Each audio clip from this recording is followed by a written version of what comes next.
সারা পৃথিবী বিখ্যাত সুন্দরবনের আরেক নাম ম্যানগ্রোভ বদ্বীপ, যা বঙ্গোপসাগর উপকূলবর্তী অঞ্চলে অবস্থিত একটি প্রশস্ত বনভূমি, যা বিশ্বের প্রাকৃতিক বিস্ময়াবলীর অন্যতম। বাংলাদেশের খুলনার বালেশ্বর নদী থেকে ভারতবর্ষের পশ্চিমবঙ্গ রাজ্যের হুগলি নদী পর্যন্ত বিস্তৃত। এটি বদ্ধ এবং উন্মুক্ত ম্যানগ্রোভ বন। সুন্দরবনের প্রধান গাছ সুন্দরী হিসেবে জানলেও সুন্দরী ছাড়া গেওয়া, গড়ান, গোলপাতা, বাইন প্রভৃতি গাছ প্রচুর পরিমাণে পাওয়া যায়। সুন্দরবন পৃথিবীর সবচেয়ে বড় লবণাক্ত বনাঞ্চল। সুন্দরবনের মোট আয়তন প্রায় 10,000 বর্গ কিলোমিটার। সুন্দরবনের মধ্যে ভারতের পশ্চিমবাংলার মধ্যে আয়তন প্রায় 3,483 বর্গ কিলোমিটার এবং বাংলাদেশের আয়তন প্রায় 6,517 বর্গ কিলোমিটার। বাংলাদেশের মধ্যে খুলনা, সাতক্ষীরা, বাগেরহাট, পটুয়াখালী এবং বরগুনা জেলার অংশের মধ্যে পড়ে এবং পশ্চিমবাংলায় উত্তর 24 পরগনা ও দক্ষিণ 24 পরগনা জেলার অংশের মধ্যে পড়ে। জীববৈচিত্র্যে সমৃদ্ধ সুন্দরবন 1874 বর্গ কিলোমিটার জুড়ে রয়েছে নদী, নালা ও বিল মিলিয়ে জলাকীর্ণ অঞ্চল। রয়েছে রয়্যাল বেঙ্গল টাইগার সহ বিচিত্র নানান ধরনের পাখি, চিত্রা, হরিণ, কুমির ও সাপ সহ অসংখ্য প্রজাতির প্রাণীর আবাসস্থল।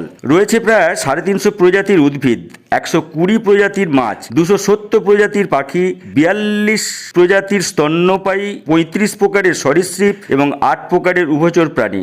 শীতকাল হলো সুন্দরবন ভ্রমণের উপযুক্ত সময়। বাংলাদেশ থেকে সুন্দরবন পরিদর্শন অবশ্যই করবেন এবং সেই বিখ্যাত জায়গাগুলি হলো জামতলা সমুদ্র সৈকত, মান্দারবাড়িয়া সৈকত, হিরন পয়েন্ট, দুবলার চর, কটকা সমুদ্র সৈকত, হারবাড়িয়া ইকো পর্যটন কেন্দ্র এবং ভারতবর্ষের পশ্চিমবাংলা থেকে গোদখালি পোর্ট, কৈখালি, নামখানা ও ক্যানিং হয়ে পরিদর্শন করবেন। সুন্দরবন নিয়ে আরও জানাবো পরের খবরে, বিশেষ করে বনবিবি বিষয়। এই মুহূর্তে আমরা রয়েছি সুন্দরবনের একদম মধ্যস্থলে বলতে পারেন। বিশেষ করে পশ্চিমবাংলার অন্তর্গত যতটা বিস্তৃত সুন্দরবন আছে তার মধ্যাংশে এসে আমরা পৌঁছেছি।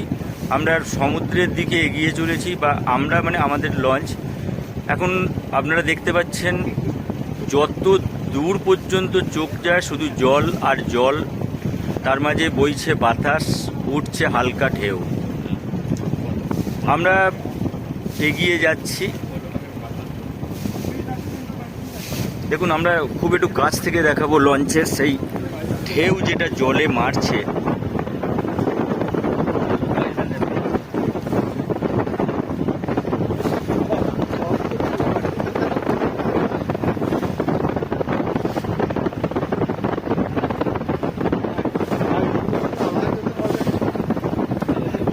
দেখতে পাচ্ছেন আপনারা সেই জলের ঢেউ, লঞ্চে ধাক্কা লাগছে এবং তার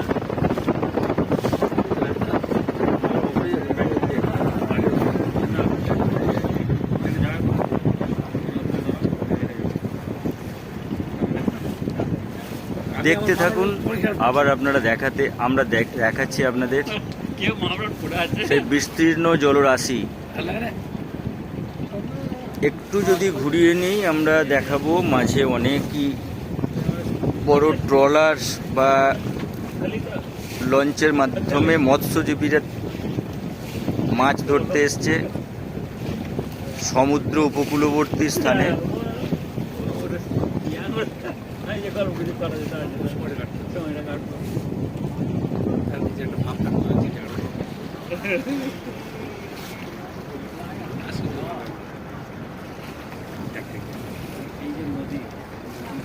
বিশেষ করে জানা যাচ্ছে এটা আমরা আস্তে আস্তে এবার সাগরের দিকে এগুচ্ছি এবং সত্যিই আমরা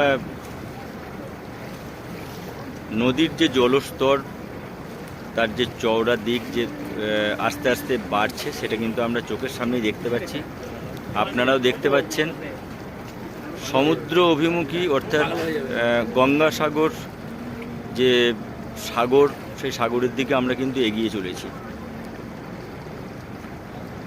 ক্যামেরার মাধ্যমে হয়তো অতটা বোঝা যাবে না, কিন্তু যেটুকু চোখের মাধ্যমে বুঝতে পারছি সেটা কিন্তু পরিপূর্ণভাবেই আমরা প্রায় সমুদ্রের দিকে এসে গেছি, মানে সমুদ্রের নিকট এসে গেছি, অর্থাৎ বঙ্গোপসাগরের নিকট আমরা এসে গেছি।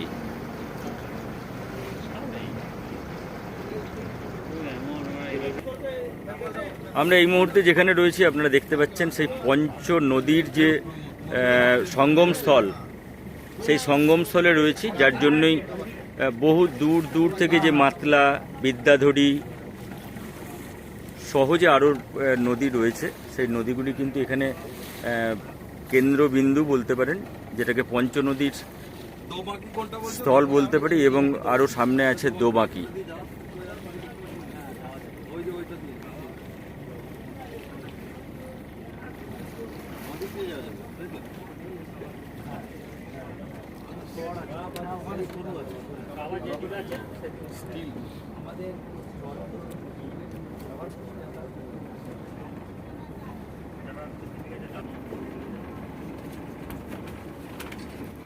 আমরা এই মুহূর্তে দেখাচ্ছি সেই দোবাঁকি ক্যাম্প, যেটা পশ্চিমবঙ্গ সরকার এবং সুন্দরবন বন দপ্তরের উদ্যোগে তৈরি হয়েছে। সেই যে উঁচু পিলার তৈরি করে যে উঁচু রাস্তা, এবং তার ওপরেও যে জালতি দিয়ে প্রায় 9 ফুটের মতো, অর্থাৎ শক্ত জালতি দিয়ে ঘেরা আছে। এখানে আমরা জঙ্গলের পুরো গভীরে প্রবেশ করেছি। সরকারের উদ্দেশ্য যে মানুষকে বাঘ দেখানোর, যে রয়্যাল বেঙ্গল টাইগার আন্তর্জাতিক খ্যাতিসম্পন্ন বা পৃথিবীর মধ্যে যে সেরা বাঘ রয়্যাল বেঙ্গল টাইগার, সেই বাঘ দেখানোর জন্য এটা সরকারের একটা গভীর প্রচেষ্টা। সেই গভীর প্রচেষ্টার মাধ্যমে কিন্তু আমরা ঢুকে গেছি পুরোপুরি জঙ্গলের ভিতরে। বুক দুরু দুরু করলেও মনের বিশাল আনন্দ যে আমরা কোনোভাবেই যদি একবার রয়্যাল বেঙ্গল টাইগারের দেখা পাই। এলাকায় তো অনেকেই বলছেন বাঘ মামা চট করে দেখা দেয় না, তবুও চেষ্টায় আমরা এবং দর্শকরা দোবাঁকি ক্যাম্পে সুন্দরবনের দ্য রয়্যাল বেঙ্গল টাইগার দেখার জন্য। দেখা যাক, ক্যামেরা তো ধরিয়ে আছি, যদি আসেন উনি ক্যামেরায় দেখবেন আপনারাও, দেখব আমিও।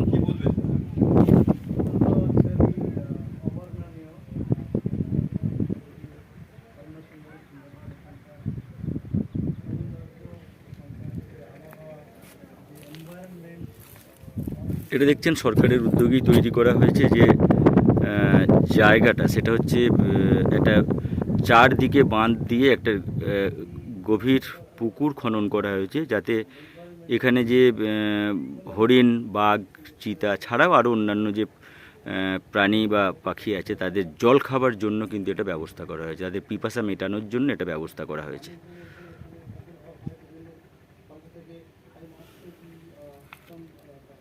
এবং দেখুন, যাতে করে বাঘ, এই যে মানুষ আসবে, শুধু তো এই দিকটা যাতে করে ঘেরা আছে, কিন্তু চতুর্দিকে শক্তপোক্তভাবে জাল এবং বিভিন্ন বাঁশ কাঠ দিয়ে ঘিরে রেখেছেন কর্তৃপক্ষ।